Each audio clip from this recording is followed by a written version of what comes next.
Sosok polwan pangkat AKBP ini ternyata suaminya Jenderal Bintang 4 TNI AL. Usai merayakan Hari Kemerdekaan Indonesia ke-77 di Istana Negara, sosok istri Kepala Staf Angkatan Laut KSAL Laksamana Yudo Margono menjadi sorotan publik. Pasalnya, AKBP Veronica Yulis Prihayati tertangkap kamera masuk dalam jajaran petinggi RI yang ikut berjoget ria saat Farel Prayoga menyanyikan lagu Ojo Dibandingke. Lantas, siapakah sosok AKBP Veronica Yulis Prihayati? AKBP Veronica Yulis Prihayati atau lebih dikenal dengan Vero Yudoy Margono merupakan polisi wanita yang bertugas di Badan Pemeliharaan Keamanan, Baharkam, Mabes Polri. AKBP Veronica Yulis Prihayati lahir di Yogyakarta dan besar di Kertosono.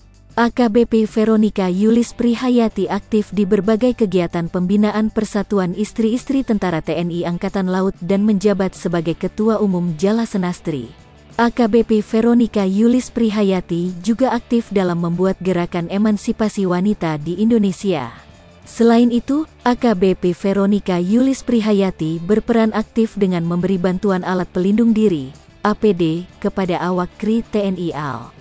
Tak hanya itu, AKBP Veronica Yulis Prihayati juga memberi pembekalan kepada istri perwira TNI Angkatan Laut.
Hai pemirsa Sri Popo TV, jangan lupa komen, like, dan subscribe, serta tonton terus berita